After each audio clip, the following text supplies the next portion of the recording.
In the summer of 1776, a group of men gathered in Philadelphia and did something the world had never seen. They didn't seize power. They didn't claim a throne.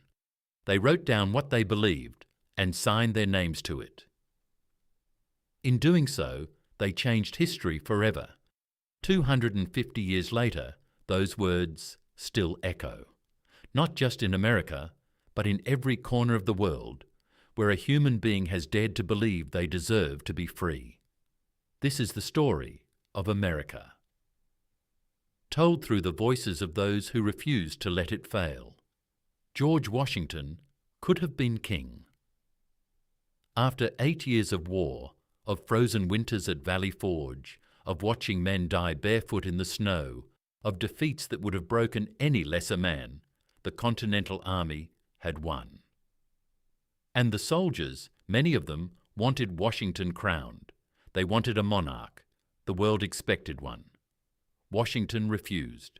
He told his men, "The fate of unborn millions will now depend, under God, on the courage and conduct of this army." And then, when the war was won and the power was his, he walked away. He went home to Mount Vernon, because he understood something that only the greatest leaders ever truly grasp. The measure of a man is not what he takes when he can take everything. It's what he gives back when he doesn't have to.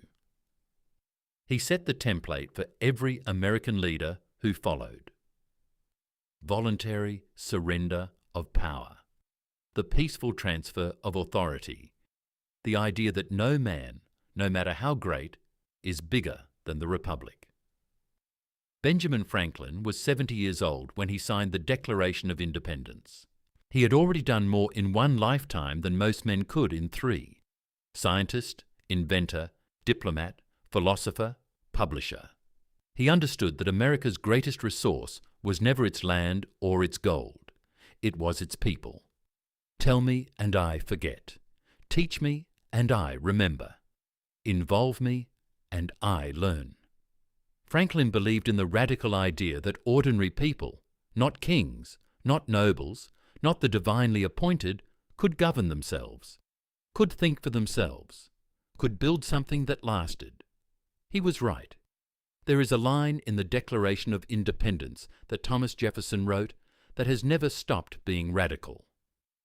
We hold these truths to be self-evident, that all men are created equal.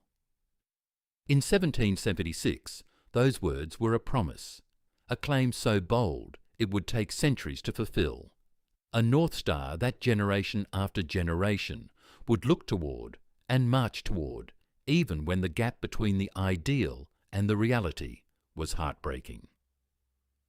And that gap, that distance between what America said it was and what it actually was, became the engine of its moral progress. Every generation that came after had to reckon with those words and ask, are we living up to them yet? Frederick Douglass was born into slavery. He taught himself to read by trading bread to white children for lessons in the street. He escaped. He spoke. He wrote. He demanded that America keep its promise. Standing before an audience in Rochester, New York, in 1852, on the 4th of July, he asked the question no one else dared ask out loud. What to the American slave is your 4th of July?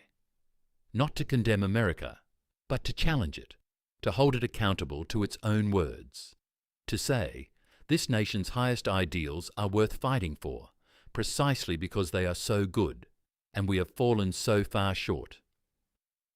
Douglass never stopped believing in America. He just refused to pretend it had already arrived. Abraham Lincoln received a letter before his first inauguration, warning him he would be killed if he entered Washington. He went anyway. He held the country together through its bloodiest war. He carried the weight of 600,000 dead.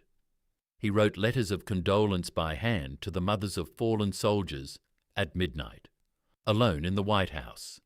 And at the end of it all, when the war was nearly won, he stood up and said, "With malice toward none, with charity for all, With firmness in the right as God gives us to see the right, let us strive on to finish the work we are in.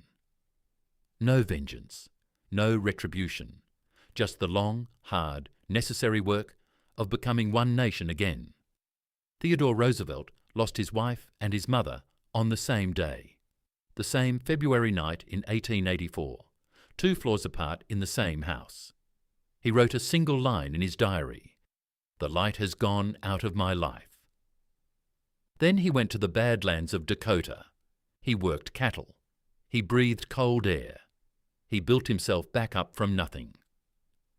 And years later, standing before a crowd in Paris, he gave a speech that America would remember forever. The credit belongs to the man who is actually in the arena, whose face is marred by dust and sweat and blood, who strives valiantly, who errs, who comes short again and again. That is America, not the critics, not the commentators, the ones in the arena. 250 years. It has not been a perfect story. No honest American would claim it has been. It has been a story of contradiction and courage, of failure and redemption, of a promise made before it could be kept, and a people who kept pushing toward it anyway. Washington walked away from power. Franklin bet on ordinary people. Jefferson wrote the words that outlasted his own contradictions. Douglas held America to its own standard. Lincoln chose unity over vengeance. Roosevelt chose the arena over the safety of the sidelines. The words they left behind are not relics. They are instructions. They are the reason, 2.5 centuries later, the flag still flies. Happy 250th America.